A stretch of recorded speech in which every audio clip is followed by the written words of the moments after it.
Hello' মৰমৰ বন্ধু বান্ধৱীসকল, কি খবৰ? ভালে আছে নিশ্চয়, মোৰো ভালেই।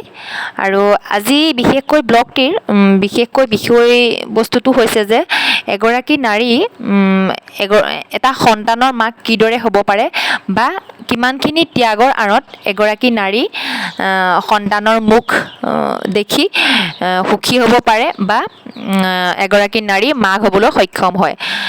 মোৰ নিজৰ অভিজ্ঞতাৰ পৰা মই যিখিনি জানিব পাৰিছোঁ এতিয়ালৈকে, সেইখিনি মই আপোনালোকৰ মাজত প্ৰকাশ কৰি দিব বিচাৰিছোঁ।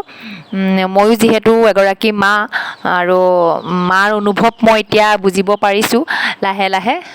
গতিকে আপোনালোকৰ মাজত মই মোৰ সেই সময়খিনিৰ বিষয়ে মই জনাব বিচাৰিছোঁ। আৰু ভিডিঅ'টি স্কিপ নকৰাকৈ আপোনালোকে শেষলৈকে চাব, আৰু ভাল পালে এটা লাইক কৰি দিব, লগতে ছাবস্ক্ৰাইব কৰি দিব। আশা কৰোঁ আপোনালোকে মোৰ ভিডিঅ'টো ভালেই পাব নিশ্চয়। ঠিক আছে, তেন্তে মোৰ ভিডিঅ'টি আৰম্ভ কৰোঁ, আহক। যেতিয়া মোৰ সেই ভাল খবৰটো আহিল, তেতিয়াৰ পৰাই মোৰ নিজৰ শৰীৰৰ প্ৰতি যত্ন লৈছিলোঁ, আৰু মোৰ নিজৰ যিখিনি কাম কাজ নিজৰ বাবে সেইখিনি কৰিছিলোঁ।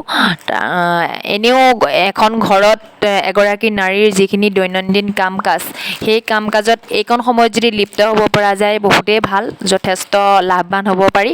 মই নিজৰ অভিজ্ঞতাৰ পৰা জনাওঁ যে মই ঘৰখনৰ কাম কাজ বা যিকোনো নিজৰ কাম কাজ তাত মই সন্নিৱিষ্ট বা লিপ্ত হৈছিলোঁ বা নিজে কৰিছিলোঁ, নিজে পৰালৈকে মই কৰিছিলোঁ। আৰু গতিকে মই আপোনালোককো জনাওঁ যে একেৰাহে যে ৰেষ্টৰে প্ৰয়োজন এনেকুৱা সময়ত সেইটো নহয়। ৰেষ্ট মানে কি, কাম কাজৰ যিখিনি ঘৰুৱা কাম কাজ থাকে সেইখিনিত কৰাৰ পাছত যিখিনি সময় থাকে সেই সময়কণতে ৰেষ্ট ল'ব পাৰিলেও বহুত। বিশেষকৈ খোৱা বোৱাৰ তালিকাত মোৰ ঘৰুৱা মানে ঘৰৰ নিজৰ বাৰীতে পায় সেই সেউজীয়া শাক পাচলি, সেইখিনি মোৰ প্ৰিয় আছিল। শাক পাচলি যেনে ঢেকীয়া, কচুথুৰ, মূলা শাক, লাই শাক, খুতৰীয়া শাক, এইখিনি সেউজীয়া শাক পাচলিৰ নামত সেইখিনি মোৰ আছিলে দৈনন্দিন। আৰু বিশেষকৈ ৰাতি সেউজীয়া শাক পাচলি খাব নালাগে বাৰু, ৰাতিৰ সাঁজ নালাগে খাব, কিন্তু প্ৰায় দিনৰ ভাগত মোৰ খোৱা হয়। আৰু সেউজীয়া শাক পাচলি যথেষ্ট লাভৱানো হয়। সেউজীয়া শাক পাচলিৰ পৰা প্ৰ'টিন ভিটামিন বহুতখিনিয়ে পোৱা যায়। আৰু মাছ ডেইলি আছিলে বুলিয়ে ক'ব পাৰি, কাৰণ ঘৰতে পুখুৰী আছিলে আৰু মাছ আছিলেই। মাংসটো মই খাব পৰা নাছিলোঁ, একেবাৰে ছোৱালী জন্ম হোৱাৰ সময়লৈকে মই খাব পৰা নাছিলোঁ। খাব পাৰিলে ভাল নিশ্চয়, মই খাব পৰা নাছিলোঁ, কিন্তু মাছটো আছিলে।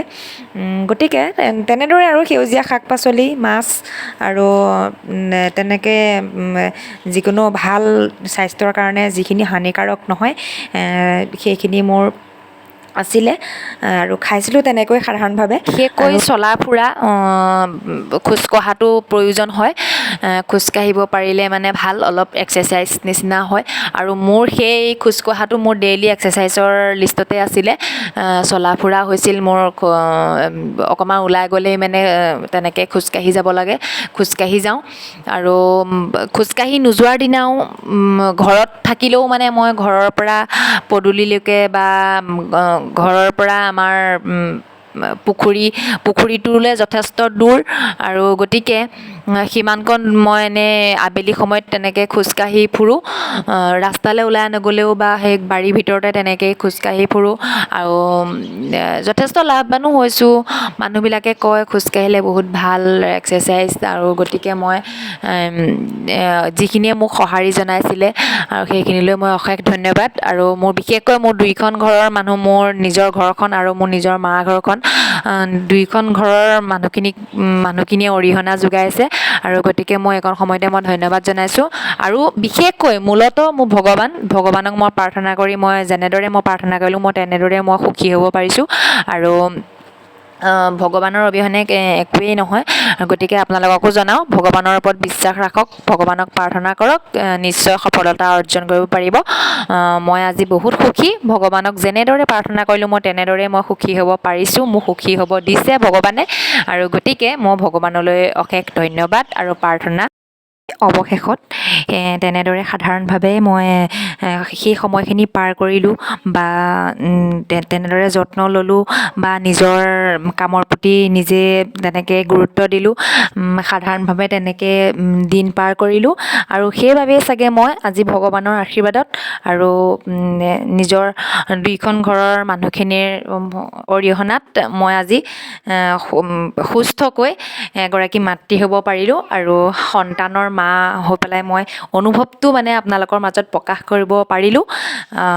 বহুত বহুত ভগৱানক প্ৰাৰ্থনা জনালোঁ আৰু দুইখন ঘৰৰ মানুহখিনিকো মই বহুত বহুত ধন্যবাদ জনালোঁ আৰু মা হৈ আজি মই বহুত সুখী আৰু ভগৱানে মোৰ প্ৰাৰ্থনা শুনিলে আৰু সদায় যাতে মই ভগৱানক প্ৰাৰ্থনা কৰোঁ, সদায় যাতে মোৰ সপোনবোৰ এনেদৰেই পূৰ কৰি নিব পাৰে আৰু আপোনালোকেও ভগৱানৰ ওপৰত বিশ্বাস কৰিব আৰু তেনেদৰেই আপোনালোকেও সফলতা অৰ্জন কৰিব পাৰিব।